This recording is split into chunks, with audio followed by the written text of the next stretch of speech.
এয়া মানাহ, প্ৰকৃতিৰ ৰম্য ভূমি মানাহ। মানাহৰ সেউজীয়াৰ মাজত জীৱ-জন্তুৰ ধেমালি। গহীন খোজেৰে বিচৰণ কৰিছে ঢেকীয়াপতীয়া। দঁতাল হাতীৰো দৃষ্টিনন্দন দৃশ্য।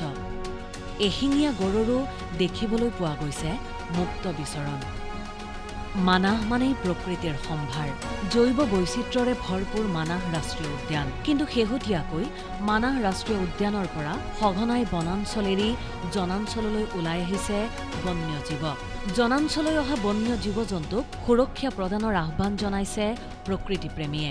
হয়, এইটো সকলোতে বাঢ়িছে পানী, আৰু পানী বাঢ়াৰ ফলত মানে বিশেষকৈ আমি ক'ব লাগিব মানাহ নৈপৰীয়া হিচাপে বা যিখিনি মানে আমাৰ ইয়াতে আছে দাঁতি কাষৰীয়া হিচাপে তেওঁলোকৰ কিছুমান মানাহৰ ফলত মানে তেওঁলোকৰ মানে ক্ষতিগ্ৰস্ত হৈছে এই বাৰিষাৰ পানীৰ ফলত, আৰু জীৱ জন্তুৰ সংখ্যাও মানে বাঢ়িছে আৰু তেওঁলোকৰ কাৰণে অসুবিধাৰ সন্মুখীন হৈছে।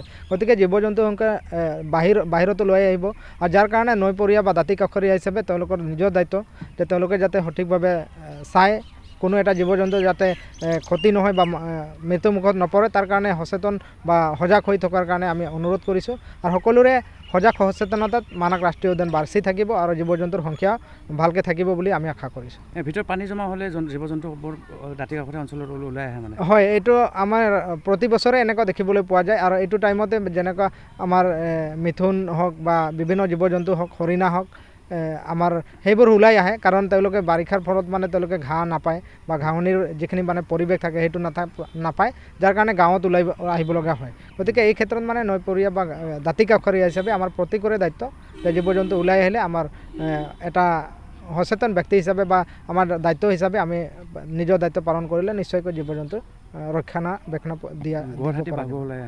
এইটো গড়, হাতী, বাঘ, আৰু এই ৰিচেণ্টলি আমাৰ এটা ব্লেক পেন্থাৰ বুলি আমি কওঁ, প্ৰতি বছৰে আমাৰ ইয়াতে ওলাই আহে আৰু চাইটিং এটা হয়। আৰু এই পৰহি দুদিনমান আগতে আমাৰ ইয়াতে আমাক ব্লেক পেন্থাৰ দেখিবলৈ পোৱা গৈছিলে বাগিচাৰ মাজতে। গতিকে এনেকুৱা ওলাই অহাটো স্বাভাৱিক কথা, কেতিয়াবা তেওঁলোকে ওলাই আহে আৰু সোমাই যায়, সেনেকুৱা এইটো আদান প্ৰদান তেওঁলোকৰ মাজত এইটো দাঁতি কাষৰীয়া অঞ্চলত তেনেকুৱা হৈয়ে আহিছে।